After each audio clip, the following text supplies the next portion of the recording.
त्रिदलं त्रिगुणाकारं त्रिनेत्रं च त्रियायुधं त्रिजन्मपापसंहारम् एकबिल्वं शिवार्पणम्। अखण्डबिल्वपत्रेण पूजिते नन्दिकेश्वरे शुध्यन्ति सर्वपापेभ्यः एकबिल्वं शिवार्पणम्। सालग्रामशिलामेकं जातु विप्राय योऽर्पयेत् सोमयज्ञमहापुण्यम् एकबिल्वं शिवार्पणम्। दन्तिकोटिसहस्राणि वाजपेयशतानि च कोटिकन्या महादानम् एकबिल्वं शिवार्पणम्। पार्वत्या स्वेदतत्पोन्नं महादेवस्य च प्रियं बिल्ववृक्षं नमस्यामि एकबिल्वं शिवार्पणम्। दर्शनं बिल्ववृक्षस्य स्पर्शनं पापनाशनम् अघोरपापसंहारम् एकबिल्वं शिवार्पणम्। मूलतो ब्रह्मरूपाय मध्यतो विष्णुरूपिणे अग्रतः शिवरूपाय एकबिल्वं शिवार्पणम्। बिल्वाष्टकमिदं पुण्यं यः पठेत् शिवसन्निधौ सर्वपापविनिर्मुक्तः शिवलोकमवाप्नुयात्। त्रिदलं त्रिगुणाकारं त्रिनेत्रं च त्रियायुधं त्रिजन्मपापसंहारम् एकबिल्वं शिवार्पणम्। अखण्डबिल्वपत्रेण पूजिते नन्दिकेश्वरे शुध्यन्ति सर्वपापेभ्यः एकबिल्वं शिवार्पणम्। सालग्रामशिलामेकं जातु विप्राय योऽर्पयेत् सोमयज्ञमहापुण्यम् एकबिल्वं शिवार्पणम्। दन्तिकोटिसहस्राणि वाजपेयशतानि च कोटिकन्या महादानम् एकबिल्वं शिवार्पणम्। पार्वत्या स्वेदतत्पोन्नं महादेवस्य च प्रियं बिल्ववृक्षं नमस्यामि एकबिल्वं शिवार्पणम्। दर्शनं बिल्ववृक्षस्य स्पर्शनं पापनाशनम् अघोरपापसंहारम् एकबिल्वं शिवार्पणम्। मूलतो ब्रह्मरूपाय मध्यतो विष्णुरूपिणे अग्रतः शिवरूपाय एकबिल्वं शिवार्पणम्। बिल्वाष्टकमिदं पुण्यं यः पठेत् शिवसन्निधौ सर्वपापविनिर्मुक्तः शिवलोकमवाप्नुयात्।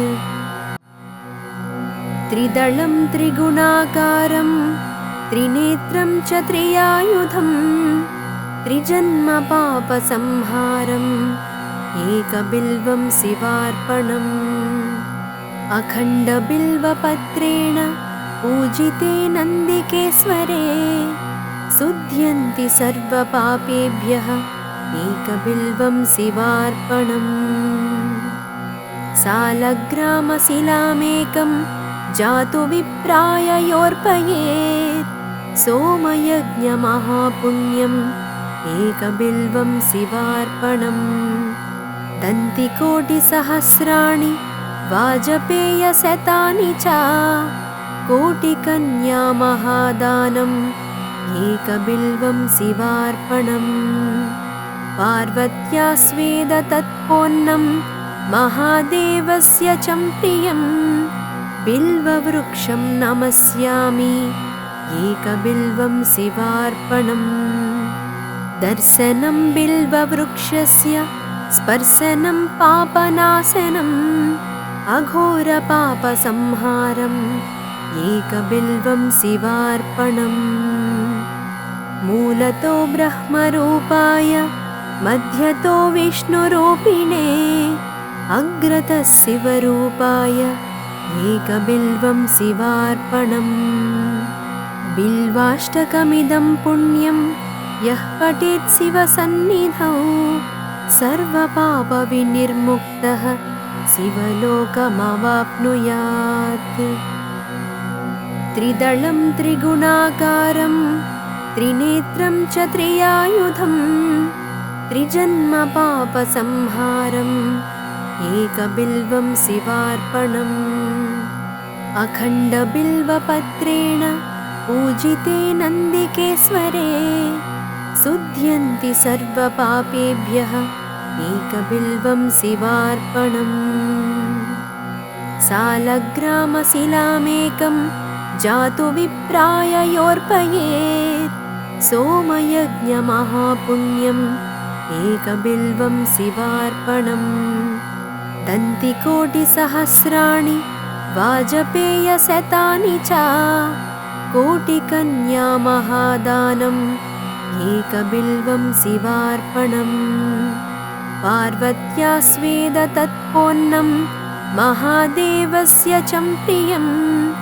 बिल्ववृक्षं नमस्यामि एकबिल्वं शिवार्पणम् दर्शनं बिल्ववृक्षस्य स्पर्शनं पापनाशनम् अघोरपापसंहारम् एकबिल्वं शिवार्पणम् मूलतो ब्रह्मरूपाय मध्यतो विष्णुरूपिणे अग्रतः शिवरूपाय एकबिल्वं शिवार्पणम् बिल्वाष्टकमिदं पुण्यं यः पठेत् शिवसन्निधौ सर्वपापविनिर्मुक्तः शिवलोकमवाप्नुयात्। त्रिदलं त्रिगुणाकारं त्रिनेत्रं च त्रियायुधं त्रिजन्मपापसंहारम् एकबिल्वं शिवार्पणम् अखण्डबिल्वपत्रेण पूजिते नन्दिकेश्वरे शुध्यन्ति सर्वपापेभ्यः एकबिल्वं शिवार्पणम् सालग्रामशिलामेकं जातु विप्राय योऽर्पयेत् सोमयज्ञमहापुण्यम् एकबिल्वं शिवार्पणम् दन्तिकोटिसहस्राणि वाजपेयशतानि च कोटिकन्यामहादानम्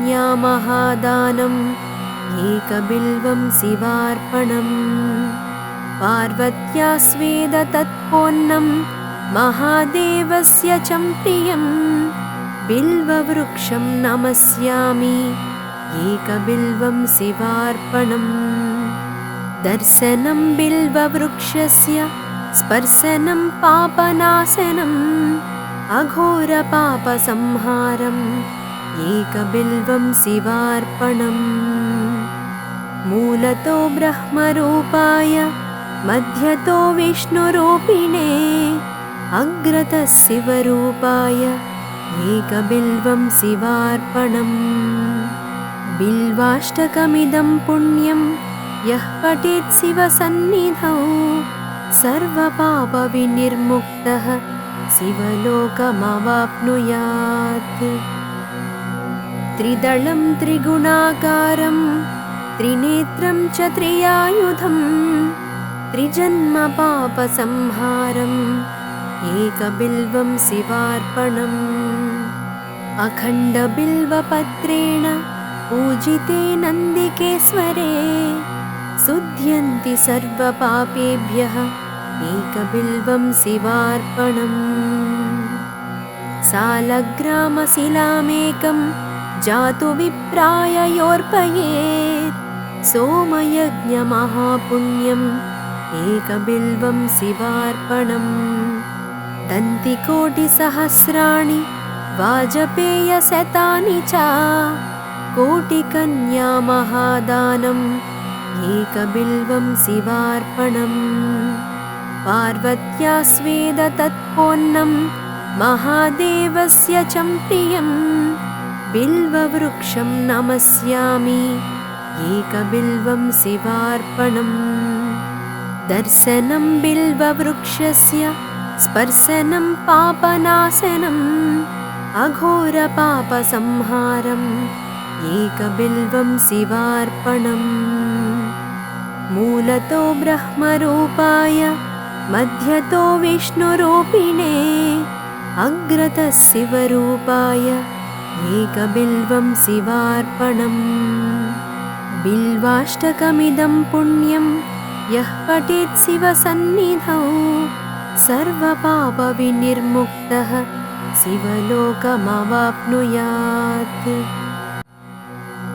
त्रिदलं त्रिगुणाकारं त्रिनेत्रं च त्रियायुधं त्रिजन्मपापसंहारम् एकबिल्वं शिवार्पणम् अखण्डबिल्वपत्रेण पूजिते नन्दिकेश्वरे शुध्यन्ति सर्वपापेभ्यः एकबिल्वं शिवार्पणम् सालग्रामशिलामेकं जातु विप्राय योर्पयेत् सोमयज्ञमहापुण्यम् एकबिल्वं शिवार्पणम् दन्तिकोटिसहस्राणि वाजपेयशतानि च कोटिकन्यामहादानम् एकबिल्वं शिवार्पणम् पार्वत्या स्वेदतत्पोन्नं महादेवस्य च प्रियं बिल्ववृक्षं नमस्यामि एकबिल्वं शिवार्पणम् दर्शनं बिल्ववृक्षस्य स्पर्शनं पापनाशनम् अघोरपापसंहारम् एकबिल्वं शिवार्पणम् मूलतो ब्रह्मरूपाय मध्यतो विष्णुरूपिणे अग्रतः शिवरूपाय एकबिल्वं शिवार्पणम् बिल्वाष्टकमिदं पुण्यं यः पठेत् शिवसन्निधौ सर्वपापविनिर्मुक्तः शिवलोकमवाप्नुयात्।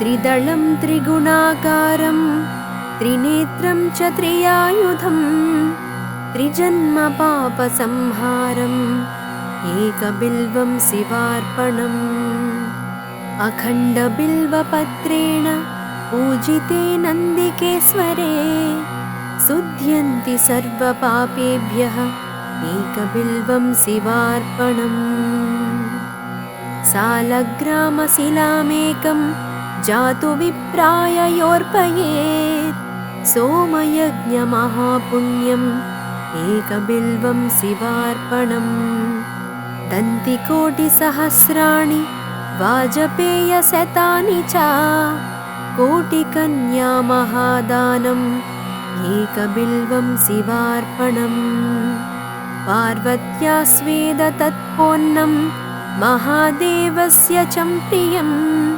बिल्ववृक्षं नमस्यामि एकबिल्वं शिवार्पणम् दर्शनं बिल्ववृक्षस्य स्पर्शनं पापनाशनम् अघोरपापसंहारम् एकबिल्वं शिवार्पणम् मूलतो ब्रह्मरूपाय मध्यतो विष्णुरूपिणे अग्रतः शिवरूपाय एकबिल्वं शिवार्पणम् बिल्वाष्टकमिदं पुण्यं यः पठेत् शिवसन्निधौ सर्वपापविनिर्मुक्तः शिवलोकमवाप्नुयात्।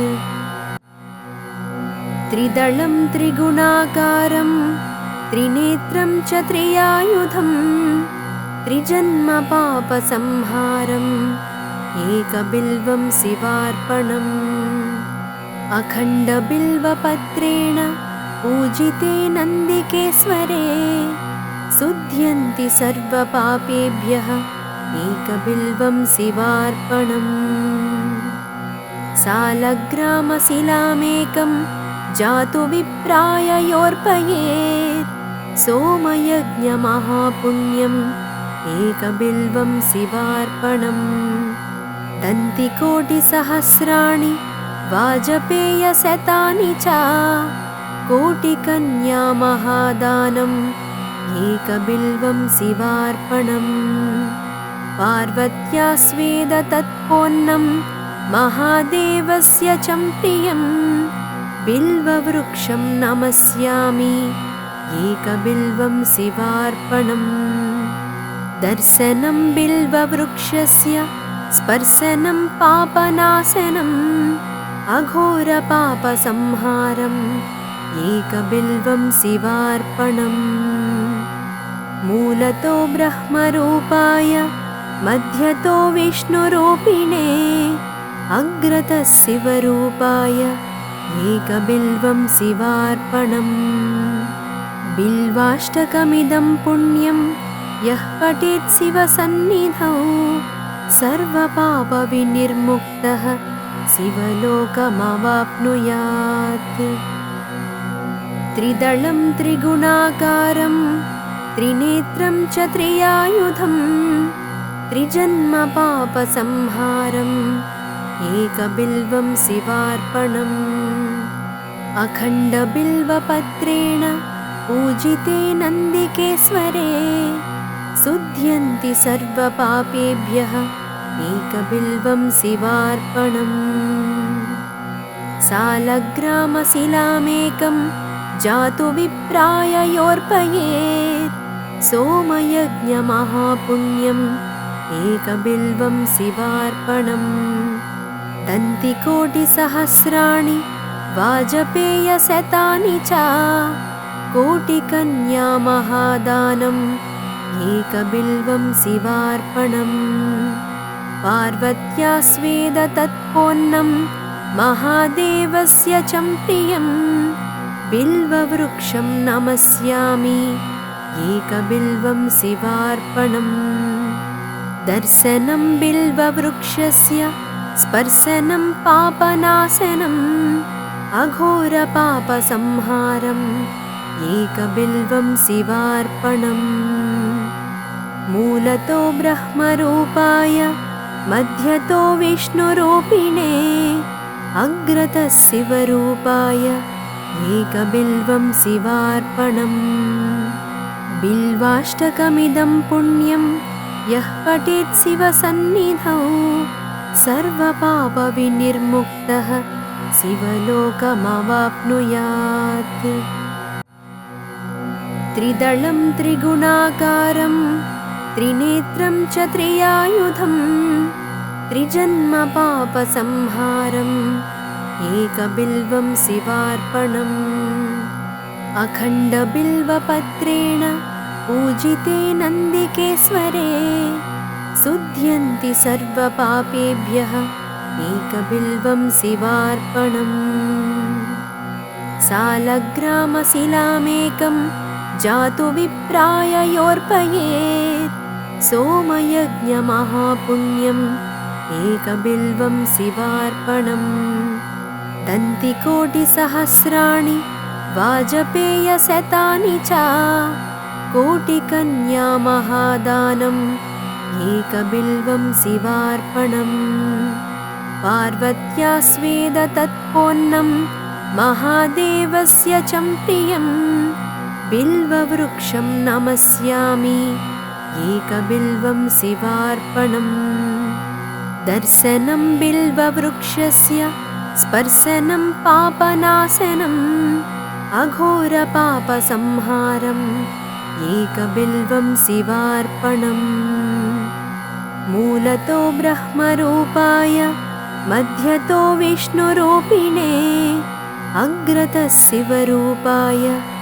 एकबिल्वं शिवार्पणम् बिल्वाष्टकमिदं पुण्यं यः पठेत् शिवसन्निधौ सर्वपापविनिर्मुक्तः शिवलोकमवाप्नुयात् त्रिदलं त्रिगुणाकारं त्रिनेत्रं च त्रियायुधं त्रिजन्मपापसंहारम् एकबिल्वं शिवार्पणम् अखण्डबिल्वपत्रेण पूजिते नन्दिकेश्वरे शुध्यन्ति सर्वपापेभ्यः एकबिल्वं शिवार्पणम् सालग्रामशिलामेकं जातु विप्राय योर्पयेत् सोमयज्ञमहापुण्यम् एकबिल्वं शिवार्पणम् दन्तिकोटिसहस्राणि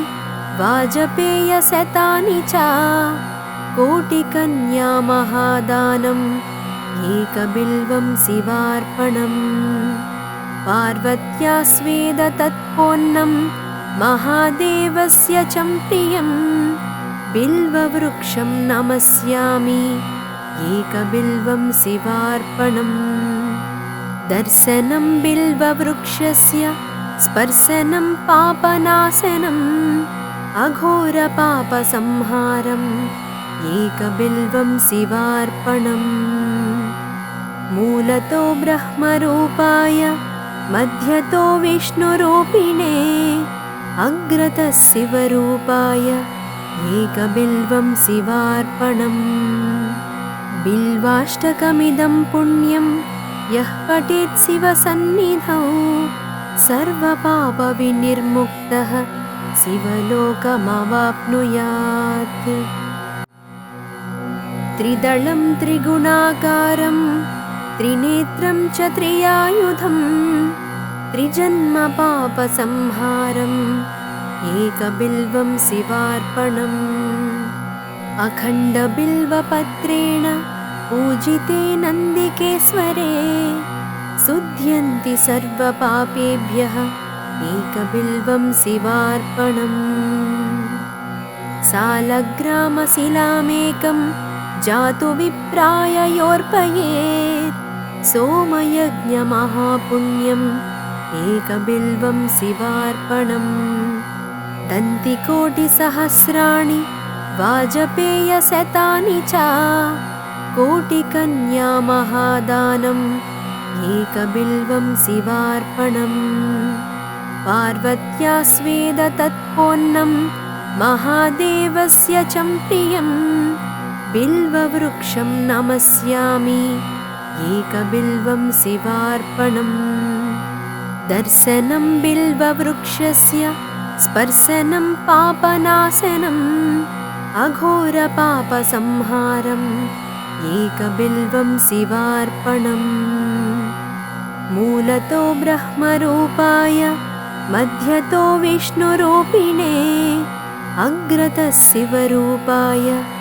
एकबिल्वं शिवार्पणम् बिल्वाष्टकमिदं पुण्यं यः पठेत् शिवसन्निधौ सर्वपापविनिर्मुक्तः शिवलोकमवाप्नुयात् त्रिदलं त्रिगुणाकारं त्रिनेत्रं च त्रियायुधं त्रिजन्मपापसंहारम् एकबिल्वं शिवार्पणम् अखण्डबिल्वपत्रेण पूजिते नन्दिकेश्वरे शुध्यन्ति सर्वपापेभ्यः एकबिल्वं शिवार्पणम् सालग्रामशिलामेकं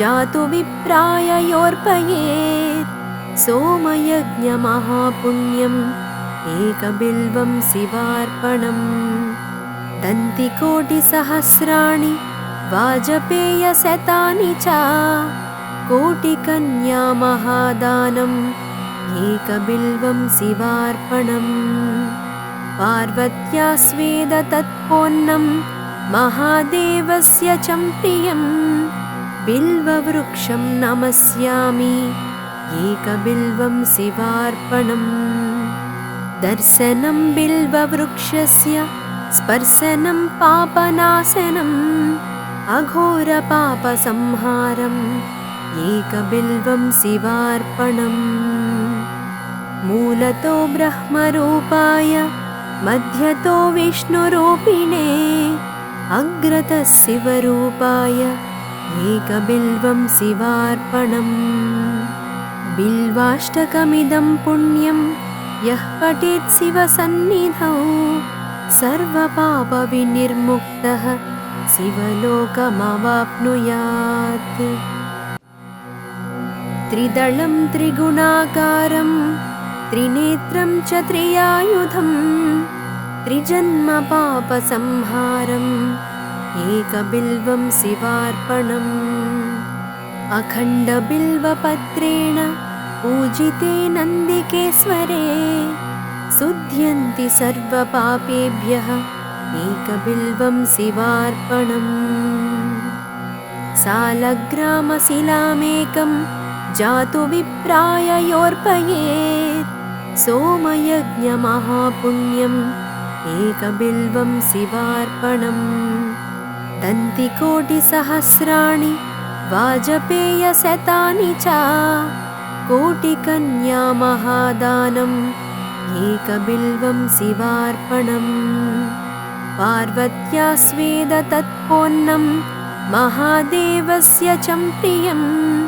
बिल्ववृक्षं नमस्यामि एकबिल्वं शिवार्पणम् दर्शनं बिल्ववृक्षस्य स्पर्शनं पापनाशनम् अघोरपापसंहारम् एकबिल्वं शिवार्पणम् मूलतो ब्रह्मरूपाय मध्यतो विष्णुरूपिणे अग्रतः शिवरूपाय एकबिल्वं शिवार्पणम् बिल्वाष्टकमिदं पुण्यं यः पठेत् शिवसन्निधौ सर्वपापविनिर्मुक्तः शिवलोकमवाप्नुयात् त्रिदलं त्रिगुणाकारं त्रिनेत्रं च त्रियायुधं त्रिजन्म पापसंहारम् एकबिल्वं शिवार्पणम्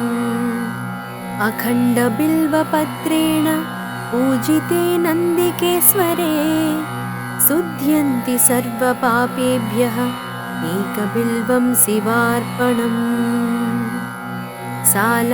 सालग्रामशिलामेकं जातु विप्राय योर्पयेत् सोमयज्ञमहापुण्यम् एकबिल्वं शिवार्पणम् दन्तिकोटिसहस्राणि वाजपेयशतानि च कोटिकन्यामहादानम् एकबिल्वं शिवार्पणम् पार्वत्या स्वेदतत्पोन्नं महादेवस्य च प्रियं बिल्ववृक्षं नमस्यामि एकबिल्वं शिवार्पणम् दर्शनं बिल्ववृक्षस्य स्पर्शनं पापनाशनम् अघोरपापसंहारम् एकबिल्वं शिवार्पणम् मूलतो ब्रह्मरूपाय मध्यतो विष्णुरूपिणे अग्रतः शिवरूपाय एकबिल्वं शिवार्पणम् बिल्वाष्टकमिदं पुण्यं यः पठेत् शिवसन्निधौ सर्वपापविनिर्मुक्तः शिवलोकमवाप्नुयात्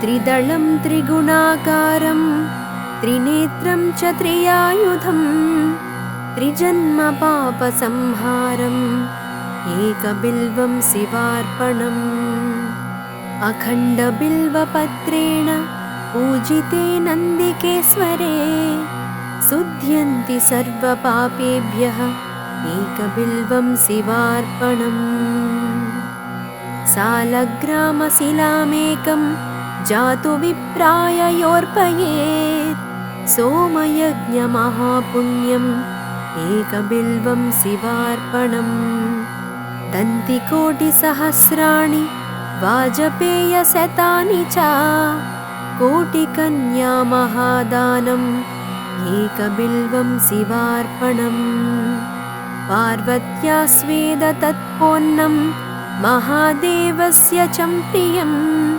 बिल्ववृक्षं नमस्यामि एकबिल्वं शिवार्पणम् दर्शनं बिल्ववृक्षस्य स्पर्शनं पापनाशनम् अघोरपापसंहारम् एकबिल्वं शिवार्पणम् मूलतो ब्रह्मरूपाय मध्यतो विष्णुरूपिणे अग्रतः शिवरूपाय एकबिल्वं शिवार्पणम् बिल्वाष्टकमिदं पुण्यं यः पठेत् शिवसन्निधौ सर्वपापविनिर्मुक्तः शिवलोकमवाप्नुयात्। त्रिदलं त्रिगुणाकारं त्रिनेत्रं च त्रियायुधं त्रिजन्मपापसंहारम् एकबिल्वं शिवार्पणम्। अखण्डबिल्वपत्रेण पूजिते नन्दिकेश्वरे शुध्यन्ति सर्वपापेभ्यः एकबिल्वं शिवार्पणम्। सालग्रामशिलामेकं जातु विप्राय योऽर्पयेत् सोमयज्ञमहापुण्यम् एकबिल्वं शिवार्पणम्। दन्तिकोटिसहस्राणि वाजपेयशतानि च कोटिकन्यामहादानम् एकबिल्वं शिवार्पणम्।